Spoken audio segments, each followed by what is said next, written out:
नमस्कार, स्वागत है आपका खबर उत्तराखंड में और मैं हूं आपके साथ दुर्गेश पांडे। उत्तराखंड के समग्र विकास के लिए विभागों द्वारा जो भी अल्पकालिक और दीर्घकालिक योजनाएं बनाई जा रही हैं, उनके लिए मुख्यमंत्री ने अधिकारियों को निर्देश दिए हैं कि सचिवालय में विद्यालयी शिक्षा, तकनीकी शिक्षा, उच्च शिक्षा, कौशल विकास और खेल विभाग के क्रियान्वयन के लिए गंभीरता से प्रयास किए जाए।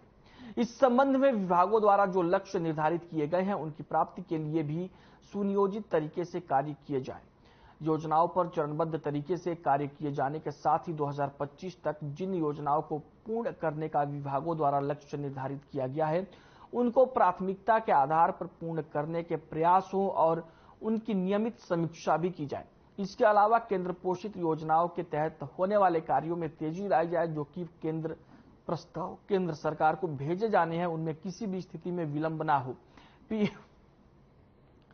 पीएम श्री के तहत चयनित राज्य के 142 स्कूलों के लिए सभी आवश्यक अवस्थापना सुविधाओं के विकास के लिए पूरी तैयारी की जाए।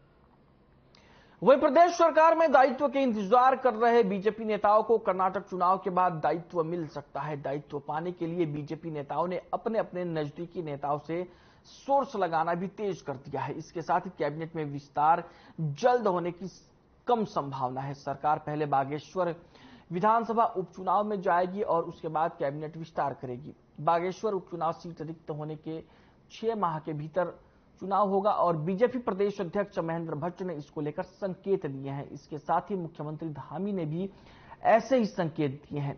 बीजेपी प्रदेश अध्यक्ष महेंद्र भट्ट ने साफ किया कि कर्नाटक चुनाव के बाद ही दायित्व बंटवारे और कैबिनेट विस्तार पर विचार किया जाएगा, क्योंकि अभी चुनाव की तैयारी की जा रही है।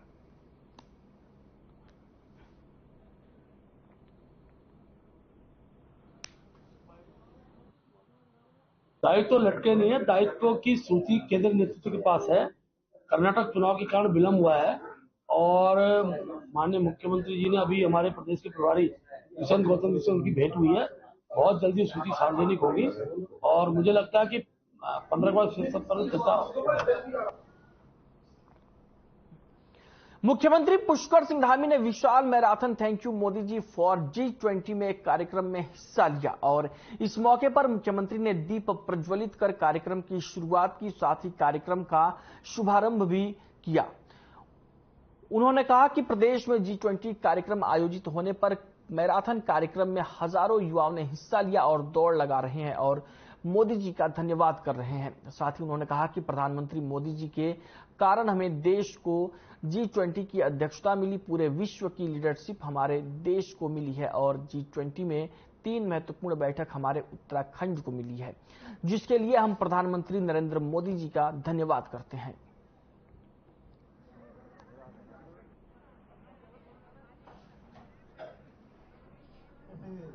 हमारे बीच है, हमारे ये गर्व की बात है। G20 समिट आयोजित होने पर आज थैंक यू मैराथन का आयोजन यहाँ पर किया गया है और इसमें हजारों हजार प्रतिभागियों ने मैराथन में भाग ले रहे हैं, दौड़ लगा रहे हैं और मोदी जी का धन्यवाद कर रहे हैं, क्योंकि मोदी जी के कारण से सबसे पहले तो हमारे देश को G20 की अध्यक्षता मिली, यानी कि लीडरशिप पूरे विश्व की हमको मिली है, G20 की मिली है। उसके लिए मोदी जी का अभिनंदन है और साथ में उत्तराखंड को भी, हमारे राज्य को पहली बार इतनी बड़ी जो विश्व स्तरीय बैठक हो रही है, समिट हो रही है, उस बैठक की 3 महत्वपूर्ण जो मीटिंग्स हैं वो उत्तराखंड को मिली है। वहीं बीजेपी के राष्ट्रीय महामंत्री और उत्तराखंड प्रभारी दुष्यंत गौतम अल्मोड़ा पहुंचे, जहां उन्होंने बीजेपी जिला कार्यालय अल्मोड़ा में जिले के पदाधिकारियों की बैठक ली, जिसमें उन्होंने कहा कि संगठन को लेकर हर जिले में पदाधिकारियों की कई बैठकें की जा रही हैं। प्रधानमंत्री जी का उत्तराखंड के लिए विशेष फोकस है। वहीं दायित्वों को लेकर उन्होंने कहा कि होमवर्क हो चुका है, जल्द ही वितरण किया जाएगा। मंत्री के वीडियो को लेकर उन्होंने कहा कि कानून अपना काम कर रहा है।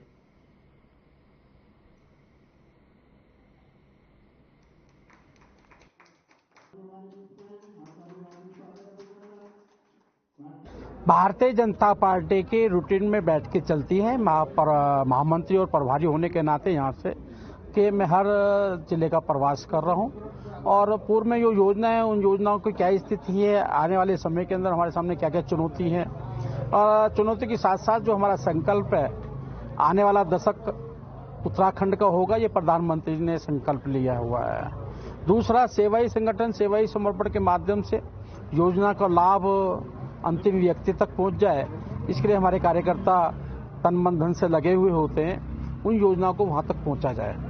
तीसरा, हमने एक संकल्प लिया है मोदी जी के कहने से, हमें चुनाव ही नहीं जीतना, लोगों का दिल। अल्मोड़ा पहुंचे पूर्व मुख्यमंत्री हरीश रावत ने राज्य की भाजपा सरकार पर सवाल खड़े करते हुए कहा कि आज प्रदेश में स्वास्थ्य सेवाओं के नाम पर सरकार द्वारा उनके समय की व्यवस्था को समाप्त कर दिया गया है। उनके द्वारा अल्मोड़ा बेस में हार्ट केयर सेंटर खोला गया था, जिसको भी बंद कर दिया गया है। प्रदेश के बड़े मंत्री चंद्र रामदास का देहांत हो गया। अगर अल्मोड़ा में हार्ट केयर सेंटर होता तो यहां के लोगों को आज बड़ी सुविधा मिलती। वहीं चारधाम यात्रा को लेकर उन्होंने कहा कि अभी चारधाम यात्रा अब मौसम ठीक होने से बढ़ने लगी है, पर अभी भी यहां कई व्यवस्थाओं की कमी है, जिसके लिए उन्होंने मुख्यमंत्री को ट्वीट कर उसको दूर करने की मांग की है।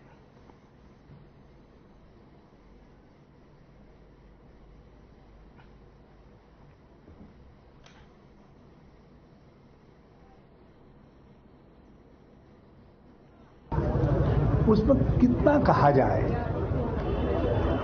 उन्होंने एक ऐसा आचरण है, आप गुस्सा आ सकता है, मगर आपको अपने पद की संवेदनशीलता को ध्यान में रखना चाहिए और यदि भूल हुई है तो उसका प्रायश्चित पुलिस नहीं है, उसका प्रायश्चित क्षमा है। आप क्षमा मांगिए ना, राज्य की जनता से क्षमा मांगिए। और मैं तो चाहता हूं कि भाजपा को क्षमा मांगनी चाहिए, जिसकी कोख से ऐसे लोग पैदा हो रहे हैं। वहीं केंद्र सरकार की तरफ से 8 मई को सांसदों की टीम उत्तराखंड पहुंचेगी, जहां वे सरकार और संगठन के कार्यों की जांच पड़ताल करेंगे। वहीं दूसरी ओर अब इसको लेकर कांग्रेस प्रदेश अध्यक्ष करण माहरा ने बीजेपी पर तंज कसते हुए कहा कि केंद्र की तरफ से जो टीम उत्तराखंड के लिए आ रही है, उस टीम को पहले उत्तराखंड के 5 सांसदों के गोद लिए गांव की स्थिति को देखना चाहिए, जिससे पता चलेगा कि उत्तराखंड सरकार के सांसद गांव की स्थिति को संवारने में कितना सहयोग कर रहे हैं।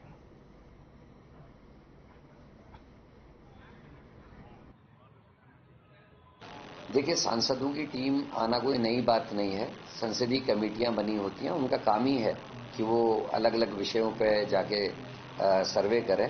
मेरा एक अनुरोध है देश के प्रधानमंत्री से, प्रधान सेवक से, कि वो इस कमेटी को यहाँ जब भेजें तो एक लिस्ट बना के भेजें कि जो बीजेपी के 5 सांसद हैं, उन्होंने जिन गांवों को आदरणीय मोदी जी के कहने पे गोद लिया था, उनकी स्थिति क्या है, क्या उनमें कुछ सुधार आया है, अमूलचूल परिवर्तन कुछ हुआ है, उसकी जांच इस कमेटी को जरूर करनी चाहिए और उस रिपोर्ट को मोदी जी को देना चाहिए। वहीं प्रदेश में मंत्रिमंडल विस्तार और दायित्वों के बंटवारे को लेकर विपक्ष ने सरकार और संगठन दोनों पर सवाल उठाते हुए कहा कि राज्य सरकार और भारतीय जनता पार्टी जानबूझकर पदों को खाली रखना चाहती है, जिससे पार्टी से जुड़े सभी नेताओं को इस बात की आस रहेगी कि जिम्मेदारी उन्हें मिलेगी। कांग्रेस के प्रदेश अध्यक्ष ने कहा कि अगर राजनीति से ऊपर उठकर भाजपा काम करती है और सभी दायित्वों का बंटवारा और मंत्रिमंडल का विस्तार कर देती है, तो उससे जनता का ही लाभ होगा।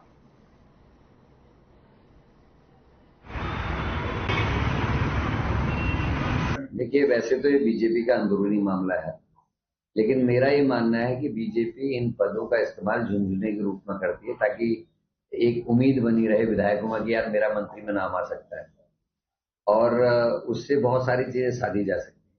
पर मैं तो ईश्वर से केवल यही प्रार्थना करना चाहता हूं कि कोई ऐसा विधायक मंत्री ना बन जाए जो सड़कों पर लोगों को पीटे, गाली गलौज करे या विधानसभा में बैकडोर भर्ती करे और बीजेपी की हालत खराब हो जाए, उसके खिलाफ कार्रवाई करे।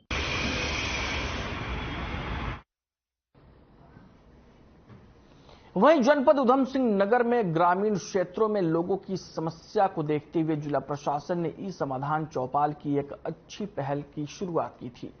जिसमें जसपुर तहसील के गांव पुरनपुर में चौथी ई समाधान चौपाल का आयोजन किया गया। ई समाधान चौपाल के माध्यम से पुरनपुर और आसपास के ग्रामीणों ने अपनी शिकायतें अधिकारियों के सामने रखी। इस चौपाल में खंड विकास अधिकारी, राजस्व विभाग, सिंचाई विभाग, विद्युत विभाग और वन विभाग के साथ साथ अन्य विभागों के अधिकारी भी मौजूद रहे और वीडियो कॉन्फ्रेंसिंग की मदद से अपर जिलाधिकारी उधम सिंह नगर समेत अन्य विभागों के अधिकारियों ने ग्रामीणों की समस्याओं को सुना। आपको बता दें कि इस समाधान में 32 शिकायतों को सुना गया, जिसमें से अधिकांश शिकायतों का मौके पर ही निस्तारण किया गया। कुछ शिकायतें ऐसी थी जो उत्तर प्रदेश के विभागों से हैं, उन्हें प्रेषित किया जाएगा और जिन शिकायतों का समाधान नहीं हो पाया है उन्हें उच्चाधिकारियों को प्रेषित कर दिया जाएगा। ज्यादातर शिकायतें सिंचाई विभाग से थी, क्योंकि जो नहर है वो उत्तर प्रदेश बॉर्डर से सटी हुई है। आप जानते हैं कि आज चौथी ई चौपाल थी जो यहाँ पर पूरनपुर में की गई थी डीएम सर की अध्यक्षता में। तो इसमें टोटल 32 शिकायतें आई थी, जिसमें कि कुछ शिकायतें तो मौके पर ही एडीएम सर द्वारा उसका निस्तारण कर दिया गया था और अभी संबंधित विभागों को भी हमारे द्वारा प्रेषित किया जाएगा। कुछ शिकायतें जो सिंचाई विभाग से थी, ये संज्ञान में आ रहा था कि यूपी की है, तो उनको भी प्रेषित कर दिया जाएगा।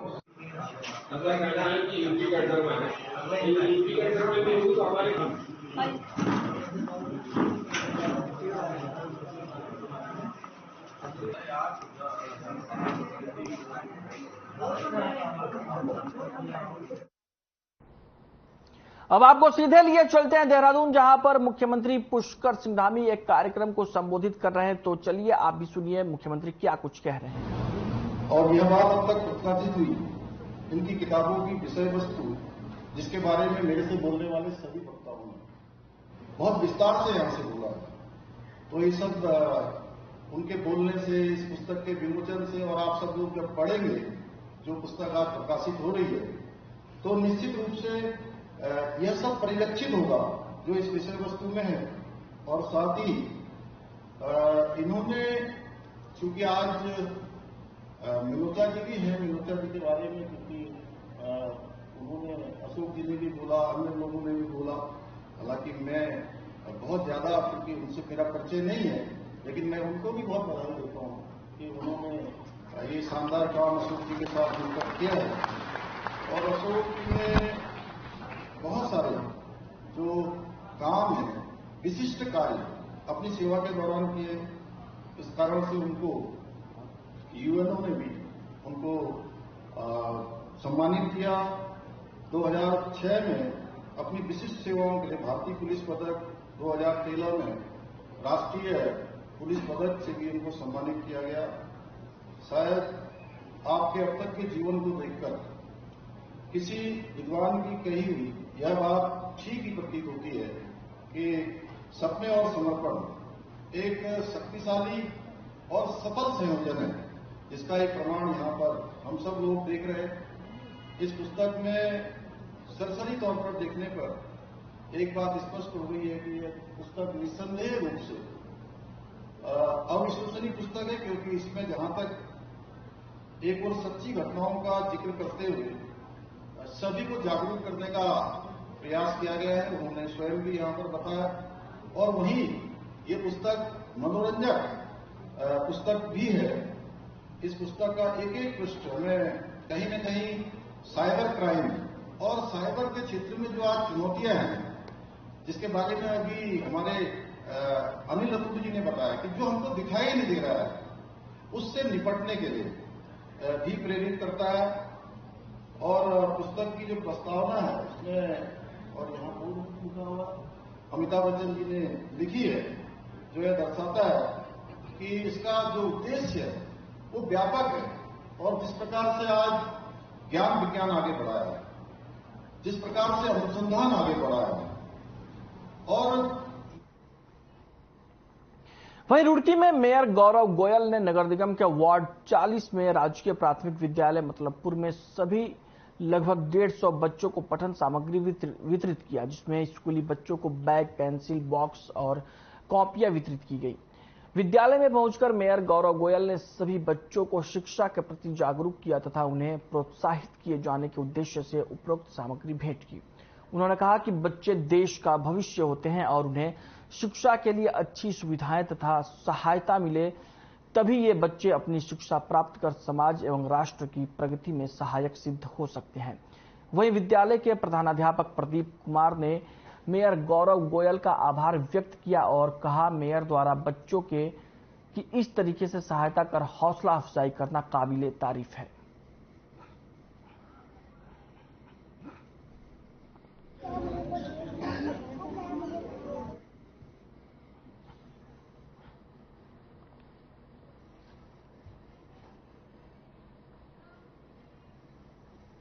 वहीं विश्वनाथ जगदीशिला डोली अल्मोड़ा के नंदा देवी मंदिर पहुंच गई है, जहां पर श्रद्धालुओं में भव्य पूजा अर्चना कर शांति का आशीर्वाद मांगा।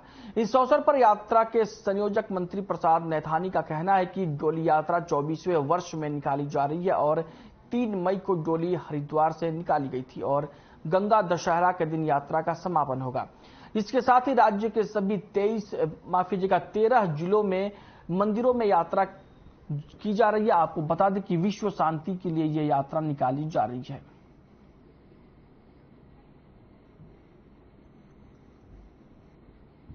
देखिए, विश्वनाथ जगदीशिला डोली यात्रा इस वर्ष 24वें वर्ष में प्रवेश कर रही है और ये 3 मई से हरिद्वार में हर की पैड़ी से प्रारंभ हुई और ये 13 जनपदों का पूरा भ्रमण करने के बाद 10,500 किलोमीटर की दूरी तय करके पिसोन पर्वत जो टेहरी गढ़वाल के 11 गांव हिंदाव में पड़ता है।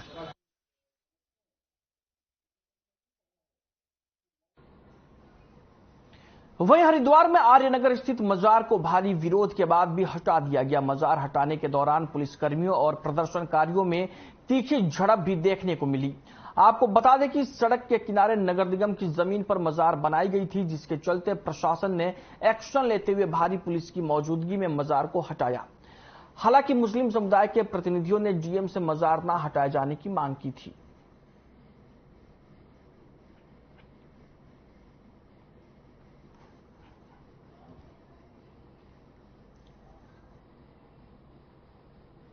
वहीं उत्तराखंड में एलटी शिक्षकों की नियुक्ति को लेकर विभाग ने सख्त कदम उठाए हैं। आपको बता दें कि शिक्षा महानिदेशक बंशीधर तिवारी ने कहा कि करीब 1,500 शिक्षकों की नियुक्ति पत्र दिए गए हैं, लेकिन बहुत से शिक्षकों ने अभी तक ज्वाइन नहीं किया है। सबको नोटिस जारी किया गया है और कहा गया है कि अगर वो 8 मई तक ज्वाइन नहीं करते हैं तो ये माना जाएगा कि वो सेवा करने के इच्छुक नहीं है।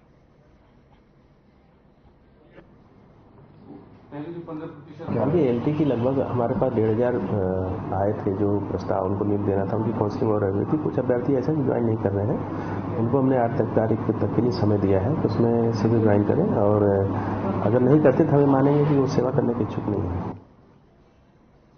वहीं बीते दिनों देवाल ब्लॉक प्रमुख दर्शन दानू और ब्लॉक के ही वरिष्ठ सहायक हरविनय गुसाई के बीच कथित मारपीट और गाली गलौज का मामला तूल पकड़ता जा रहा है। जहां एक और वरिष्ठ सहायक ने पुलिस को दी गई तहरीर में ब्लॉक प्रमुख दानू पर गाली गलौज और मारपीट करने का आरोप लगाया, तो वहीं ब्लॉक प्रमुख दानू ने भी पुलिस को दी गई तहरीर में वरिष्ठ सहायक गुसाई पर मारपीट और गाली गलौज का आरोप लगाया है। पुलिस ने दोनों की ही तहरीर पर समान धाराओं में दोनों पक्षों के विरुद्ध मुकदमा पंजीकृत कर लिया है। वहीं वरिष्ठ सहायक के साथ हुई कथित मारपीट मामले में ब्लॉक के अन्य प्रत्यक्षदर्शी कर्मचारियों का रोष भी सामने आया है, जिसके बाद कर्मचारी संघ ने भी आगे आकर प्रमुख दानू के विरुद्ध मोर्चा खोल दिया है।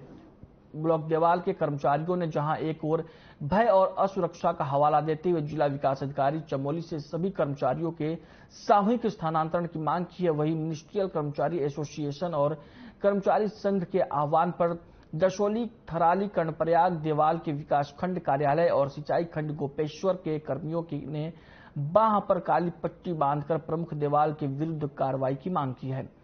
संघ ने 10 मई तक कार्रवाई न होने की दशा में आंदोलन की चेतावनी दी है।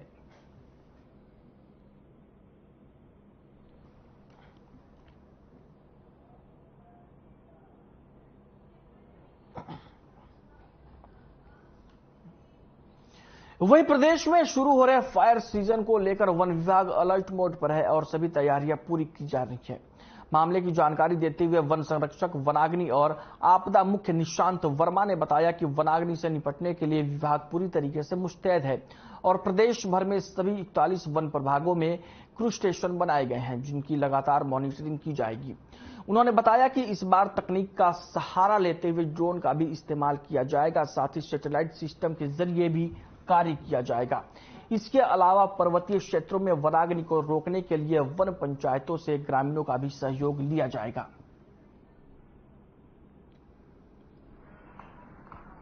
हाँ, जैसा कि आपको अवगत ही है कि वर्तमान में वनाग्नि सत्र गतिमान है, तो इसमें हम लोगों ने पूरी तैयारी कर रखी है। पूरे प्रदेश में हम लोगों के 1486 क्रूज स्टेशन हैं 41 वन प्रभागों में, और जैसे ही हमें कोई भी वनाग्नि घटना की सूचना मिल रही है, सैटेलाइट सेंसर के माध्यम से FSI के थ्रू हमें जो है अलर्ट्स आते हैं, और वैसे भी ग्राउंड से मतलब कोई भी जो है व्यक्ति के द्वारा या कंट्रोल रूम के द्वारा हमें कोई सूचना मिलती है तो हमारी जो क्रूड की टीम है वो तत्काल उस स्थान पर जाकर जो है उस कार्रवाई को नियंत्रित करती है, वनाग्नि को नियंत्रित करती है।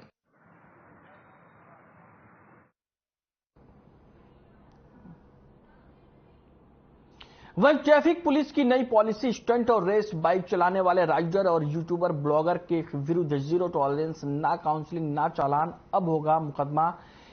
वहीं यूट्यूब फेसबुक अकाउंट किए जाएंगे बंद। सोशल मीडिया मॉनिटरिंग सेल का किया गया गठन। यातायात अधीक्षक अक्षय प्रहलाद कोंजे ने बताया कि रेस ड्राइवर के खिलाफ कार्रवाई के लिए यातायात पुलिस ने कमर कस ली है। यातायात पुलिस की सोशल मीडिया सेल द्वारा वर्ष के प्रारंभ में रेस ड्राइविंग कर अपने ब्लॉग में इस प्रकार की वीडियो अपलोड करने वाले 12 ब्लॉगरों को चिन्हित कर काउंसलिंग शांति भंग की कार्रवाई की गई थी।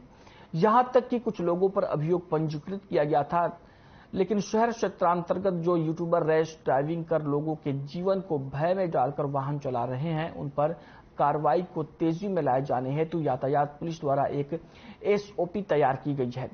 उक्त SOP में यातायात पुलिस की सोशल मीडिया को पुनः सक्रिय कर रहते हुए ऐसे यूट्यूबर पर कड़ी नजर रखेगी जो यूट्यूब चैनल पर रैश ड्राइविंग, स्टंट ड्राइविंग, लड़कियों को छेड़ने, उनके रिएक्शन को वीडियो में कैद करने, मॉडिफाइड साइलेंसर का प्रयोग कर वाहन संचालित कर रहे हैं। ये तो आपकी न्यूज भी शेयर करके बस वो आइडिया समझ में आ जाए तो हमारे लिए ज्यादा। रैश ड्राइवर स्पेशली जो बाइकर्स द्वारा की जाती है उसको लेके बहुत सारे कंप्लेंट्स हमारे पास आ रहे हैं। इसमें जो इंटरनल SOP हमने की है उसमें जनवरी की तर्ज पर जो हमने सोशल मीडिया टीम का गठन किया था वो टीम का हम फिर से गठन किया जाएगा। लास्ट 2 महीने में जितने भी रैश और निग्लिजेंट बिहेवियर के केसेस हमारे पास आते हैं उसमें हमने ये निर्णय लिया गया है कि जब भी कोई रैश या ओवर स्पीडिंग का केस हमारे पास आता है 60, 70, 80 की स्पीड से अगर है तो हम मोटर व्हीकल में अब तक कार्रवाई कर रहे थे, काउंसलिंग कर रहे थे। पर अगर ऐसा बिहेवियर अगर 100+ हो, वो हमारे कैमरे में, किसी CCTV में या किसी यूट्यूब चैनल पर अगर मिलता है तो हम इसमें 100% ट्रैफिक की तरफ से FIR की कार्रवाई करने का हमने निर्णय। बुलेटिन में फिलहाल के लिए इतना ही। मुझे दीजिए इजाजत। नमस्कार।